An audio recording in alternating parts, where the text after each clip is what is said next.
Woo! Wow. Good morning. How are you guys? Good? Yes, come on. Again, how are you guys? Good? Yeah, come on. It's Monday morning beginning. It's only a 4-day work week, so that's pretty good, right? Hope many of you have plans this weekend. So what I'm going to talk about today, where am I looking? Where's the actual screen for the slides? Oh, okay. Fair enough.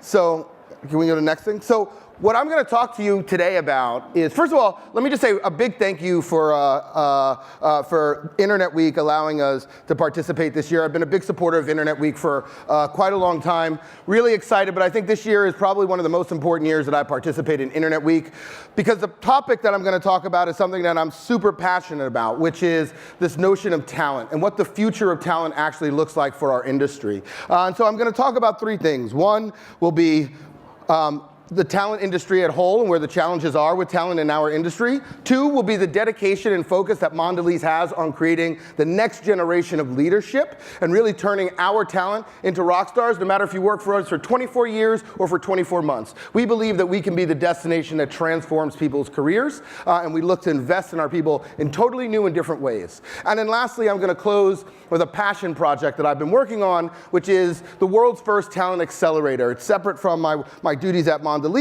It's a partnership that I've done in collaboration with a good friend of mine, Karen Salama, and it's called Hypo Ventures, and we have an event called Brand New .event. So those are the 3 things I'm going to talk about today.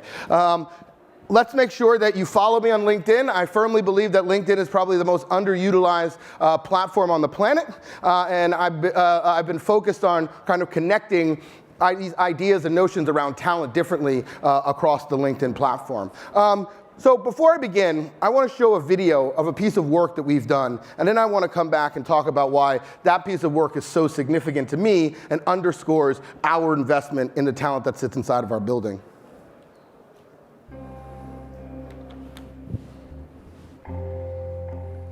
If I had to describe my parents, my dad would be like the smart one and everything. And then my papa would be, he's a funny one. It's just me and him. We kind of take it as, all right, this is all we got. This is our team right here, and nothing's gonna break this team up. American families have changed. Sometimes we get looks just from being a mixed family. And while they may look different, they're still as wholesome as ever. And who better to say this than the beloved brand American families grew up with? Honey Maid. Everyday wholesome snacks for every wholesome family.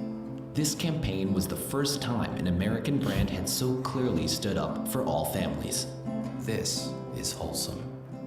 And the nation took notice. Honey Maid, featuring both interracial and gay parents in an ad for graham crackers that's been viewed more than 5 million times. Honey Maid's hashtag, this is wholesome on fire. But unfortunately, a lot of people didn't agree with our message. We were threatened with a boycott. We were called sinful. Even the right-wing conservative group 1 Million Moms calling the ad a, quote, attempt to normalize sin. But instead of backing down, we asked 2 artists to take every negative tweet, comment, and post, print them out, roll them up, and turn hate into love. And the best part was all the positive messages we received. Over 10 times as many.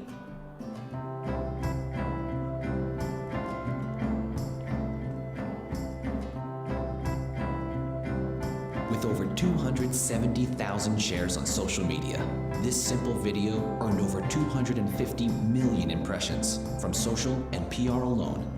And for the week it launched, it was the most shared commercial in the world. Perhaps a chart showing Google searches for Honey Maid over the last 10 years says it best. Honey Maid. In less than 1 month, it went from a cracker people love to a brand people love. Now, I show that work, and I'm going to talk a lot about our people, because at the end of the day, it's really about the people that are inside of our organization that make this happen. This is a piece of work that was done by Gary Osifshin. And what Gary, as you can imagine, this is a piece of controversial work. And so when we first looked at the work, there was certain senior leadership that wondered, is this the right thing that we should be going after? And to Gary's credit, he said, not only do I believe that it's an opportunity, that there's a real business opportunity here that's been untapped, but I also believe that standing up behind wholesome families is something that we as an organization should do. And in fact, if you don't agree, I don't know if I can work at this organization. And to the credit of our organization, they said, you know what, Gary? We believe in you, and we believe in your ability to identify fearless creative, which is what this program represents. And so they invested behind him, and ultimately we've been transforming the Honey Made brand.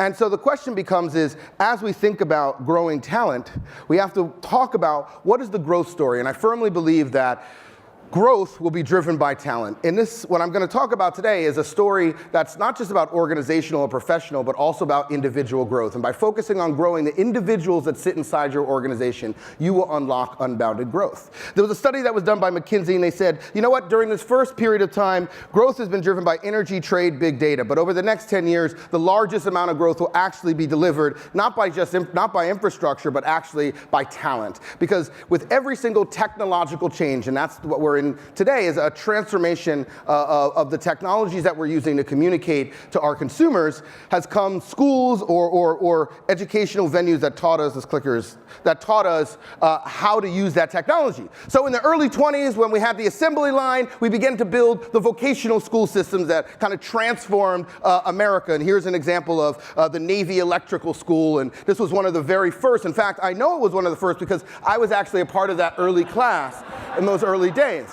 And then comes the 50s and 60s, the Mad Men era. Coca-Cola crushed it last night, right? But the Mad Men era, and then we need people who understood TV marketing, so we built those skill sets and we closed that skills gap. And then in the early 80s, we needed people who understood leverage buyouts, so all of our MBAs turned over to financial institutions that created the finance minds that have shaped the world today. But now we find ourselves in a world where we need new thinking, where we need entrepreneurial thought process, and we have to ask ourselves, who's going to train this guy? Who's going to train this guy? What are the places that are actually going to train the future leaders?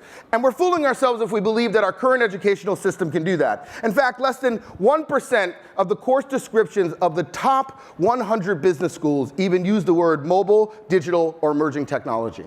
That means something very simply, that we've been graduating MBAs into a world unprepared for digital leadership. And when they walk into the doors of institutions that look like ours, we say the same thing. We say, you know what? We want innovation. We want you to change the world. But in reality, what we want is incrementality. And we're not really giving them the skills and the tools necessary to truly be leaders of this generation. But all of that would have been fine 10 years ago. Because 10 years ago, to rise in an organization, all you needed to do was work in another big organization, and we all operated the same. That's how you would move. The problem is that 10, 15 years ago, companies like Amazon, companies like Google began to be built. And the same MBAs just happened to take a different path. But what they learned over those 10 to 15 years is digital affluence. They learned how to be digital leaders in this generation. And when I talk to them, they all say the same thing to me. They say, Bonin. They actually literally yell, Bonin, Bonin, we are tired of selling books. We want to sell cookies. We want to sell chocolate. We want to reinvent the hotel industry. We want to transform transportation. And as they began to look at old industries, they began to say, we believe we can do it better. And the question we have to ask ourselves is, as organizations, have we prepared the talent inside of our buildings to actually be competitive over the next 3 to 5 years? And I firmly believe that that's what we're going to see. We are going to see an attack on talent that we've never seen before. And it's going to be driven by a number of factors. One is the fact that everybody is racing to hire leadership. Everybody's racing to hire digital affluence. Even Apple can't stop Tesla from tearing through their ranks. So we have to ask ourselves, as large organizations, where does that stand? Every single logo on the screen, we're not as cool as Facebook, and we don't move at the speed of Twitter. We're not hip like Snapchat. How do we begin to turn ourselves into a platform or a magnet for talent to want to work for? And I think it starts with us asking ourselves, do we truly understand the new talent economy? And I would argue that we don't. Because it's no longer who you work for, but who you have a chance to work with. I mean, when we're going up against guys like Google, we have folks like Ray Kurzweil. Ray Kurzweil, are you kidding me? I want to work for Ray Kurzweil. We have to ask ourselves, are we preparing the ranks that attract this next generation of talent? When my dad saw that Ray Kurzweil moved over to Google, he said to me, he said, Bonin, are you going to go work for Google? I said, no, Dad, I got a pretty good job. I'm okay. He was like, oh, man, you're screwing up your life. I don't want to talk to you. That's 87. I was like, thanks, Pops. That's encouraging. But it's not just him. I can't tell you how many senior leaders have asked me, when are you going to go work for a tech company? They're disillusioned that I would even think that working for a company like Mondelez is a part of this next future of generational leadership. But I firmly believe it is. But we have to talk, sorry, this clicker is really rough on me now today. Part of the reason why my dad said that I found out much later is because in 1988, my dad is a photographer, actually photographed Ray Kurzweil's first voice to music, Kurzweil 2000 machine. So he has a vested interest and a love for him. And so that's why he was enamored that Ray Kurzweil was still around and he was working for Google. But we have to ask ourselves is, oh, thank you very much. That's a lot better. It's a lot bigger too. Sorry, we have to remind ourselves that nowadays, talent asks one single question, which is, what is in it for me? What's in it for me? And our response is, well, let me look. No equity, no upside, incremental raises at best. Oh, and by the way, we believe that overhead walks on 2 feet so you can be fired at any time. Are you in? And so then talent goes, is it me? Am I pointing wrong? Oops. Jesus, this is so rough on me. That's a good joke, too. All right. I've used the clicker before. Anyway, so then talent asks the next question, which is, what the fuck is in it for me? Why would I ever do this? And we dismiss it and we say, oh, it's millennials. It's a generational thing. And you know what? We're right. It's a multi-billion-dollar generational gap. In fact, the companies that are on here, with the exception of Radio Shack, which is out of business, but the companies that are on here, starting in 2007, have been able to build valuations and grow businesses faster than we have in the last 100 years of many of these organizations' lifetimes. So we have to ask ourselves, what's truly going on here, right? Well, first, we have to remember that we're fighting a different game. We're not fighting against P&G and Unilever. There was a time when you would graduate from business school and you wanted to go work for one of the big CPGs. But now kids graduate and want to go work for Facebook, LinkedIn, and Twitter. 10% of the top graduates from business school last year actually went to go work for a tech company or a startup. And so we're not even having access to the next generation of talent that's even being graduated out of our business schools. And so we look back and we begin to realize that we did it to ourselves. Because just like we always do, when we see the world change, what we decided to do was go find a change agent. We said, go find me a change agent, a magician that can pull a rabbit out of a hat, the one person who can transform my entire 110,000 person organization. And we forgot to realize that every single one of the people who works at Google are all change agents. They're all representative of the future of digital leadership. When you look at the top ranks, you got the founders, and then you got Ray Kurzweil. Across the bottom, you've got people who were actually poached from our organizations, Unilever, L'Oreal, and P&G. All the top talent from those companies are now moving over. How do we find a way to compete? And we're not even training the people. Although we know there's a training gap, less than 4% of companies actually align their current training platforms with their digital strategy. Which reminds me of this cartoon, you know? We still are in this mindset. What if we train them, will they leave? But what if we don't, will they stay? That's the challenge that we're facing today, is how do we reskill an entire workforce? How do we reskill? We can no longer afford to try to hire our way to the future. There's just not enough. There's just not enough talent. So what we have to do is actually be a place that nurtures this next generation and trains the future generation of talent. I think if you haven't read this, The Alliance, I would read it.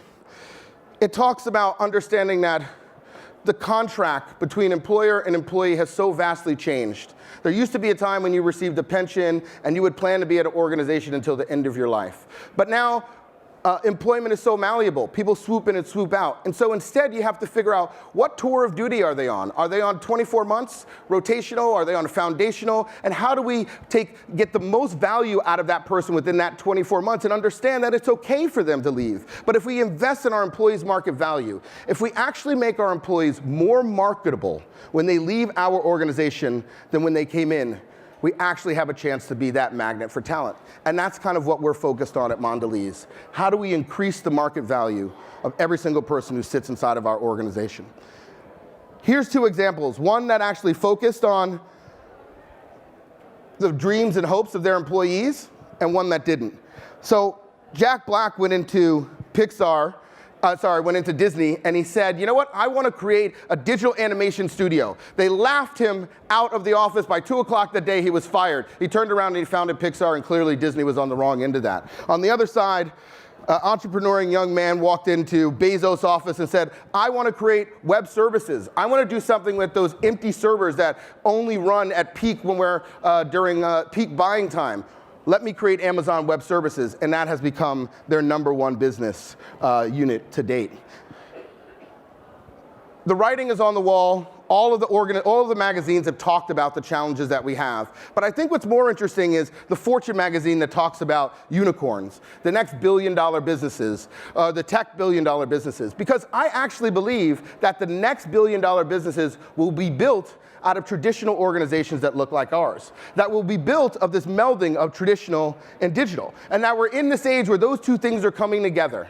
And we're seeing for the first time this moment of singularity where we no longer have traditional or digital businesses, but Uber in and of itself is just a business that's empowered and enabled by technology. And we're going to see those businesses be grown out of bigger organizations that look like ours. And you begin to see a lot of it. Apple entering into healthcare, or Novartis entering into eye care alongside Google.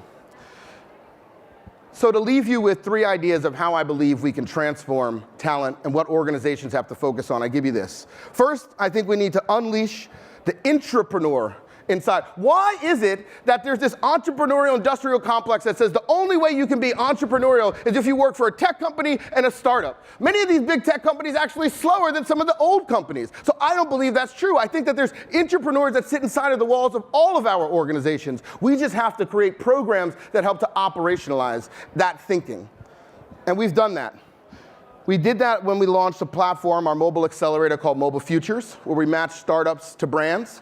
And we've done that around the world, Brazil, Australia. You'll see us launch our second class in the US here. But I think what was most important about what we did here was we asked our people to leave our organization to actually go and work for the startup. So it wasn't just about matching startups and brands. It was about changing the mindset, driving a culture transference. So we had our people actually go and work for the startups for a week, leave their day job. And here's some shots of some of the smiling young faces that participated. You can see Brian Wong in the top, who I think is running around Internet Week. But what's interesting is, after this week, they all came back and they said the same thing to me. They said, Bonin, should we go work for a startup? I said, no, you should not do that, because if our top 9 brand teams quit, I will be fired, and I like my job. We really need to focus, people. We need to focus here. I said, instead, imagine taking what you learned and applying it to big resources, or bigger resources or bigger brands, what you can unlock. And we see the future of that every day. You also have to tell their stories. Tell their stories loud. Here's a great story. Catherine Schieffer, who's sitting in the front here. This was a story that was told about her experience at Entrepreneur Magazine. At Mobile Futures. And it says, earlier this year, Catherine Schieffer made her daily commute to Palo Alto, California offices of Waze, a startup that makes a social navigation app.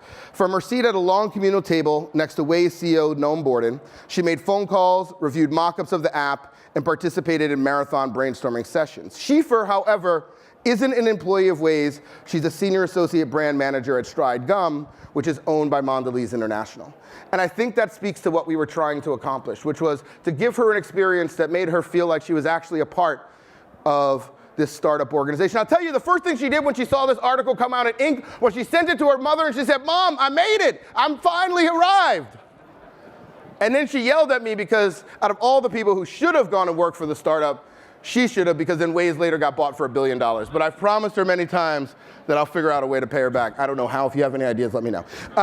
But it wasn't just her. You can tell we've highlighted, in fact, this program, the spokespeople for this program were all of the people who actually participated. Senior brand managers, associate brand managers, people who most organizations keep hidden. Most organizations are worried, oh my God, if we show the world our talent, then they'll be poached. Well, guess what? LinkedIn exists with or without you. They are going to be poached. So instead, if you invest in your talent and you show that you want to turn them into rock stars, and by the way, if you leave, it's okay. Just give me the best of what you have when you're here. Then you have a chance to really win. And Sarah, think about rock star developers in San Francisco. They don't hang around organizations for 15 years. They're in for 24 months. They do the best work that they can. They launch rockstar products and they leave. It's okay. It's okay. But we as organizations have to accept this changing landscape. And then I think the last thing is really, really focusing on being selfless as an organization. It's not just about our growth, but it's about really, truly turning the people who work in our organizations into true rock stars. I'm going to share some work from a true rock star who sits inside of our org, Farah Besner. Farah not only has done some of the best work that I've seen on our gum business, and some of the best work I've had a chance to be a part of, but now she's reinventing candy and really building one of the fastest growing candy brands in the world. I'm going to show a piece of work that she's been working on. This is called The Patch. I'll come back and explain it.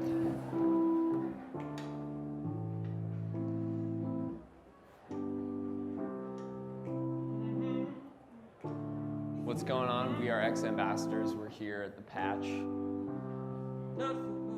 We love being on the road. That's where we thrive. We're gonna sound check, we're gonna play a show, really connect with some of our fans. Always feel like you've accomplished at least something in your day. We 100% write and create on the road. You can't not do that. You also can't avoid it. As a musician and as an artist, you know, going through that creative process, when you have that eureka moment, it's amazing.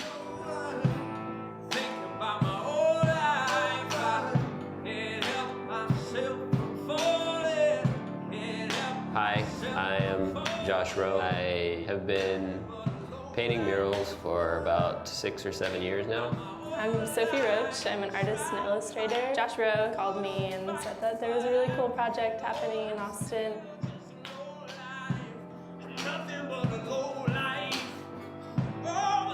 I just kind of go for it and just start drawing. I wanted to do something that had a lot of energy. There's no like rhyme or reason to it. It's just like shapes and letters. Obviously I wanted to rep Austin. If anyone didn't know they were on the east side, they could just look at this wall and kind of figure it out.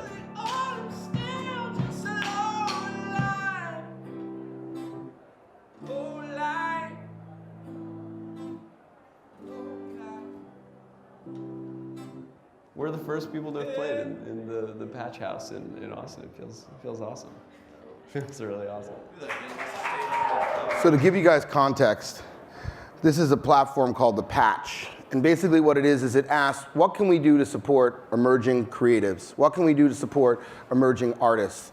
Well, it started off with solving a simple problem, which is, as a musician, one of the most expensive things that you have is housing when you go on tour. When you're a touring artist, housing is quite expensive. So how can a brand actually solve a real need?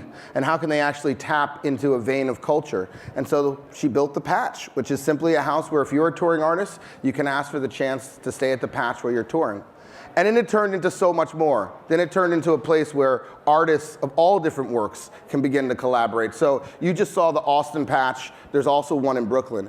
But even more, she took a candy brand, Sour Patch, and she's turning it into a cultural icon. Think about this.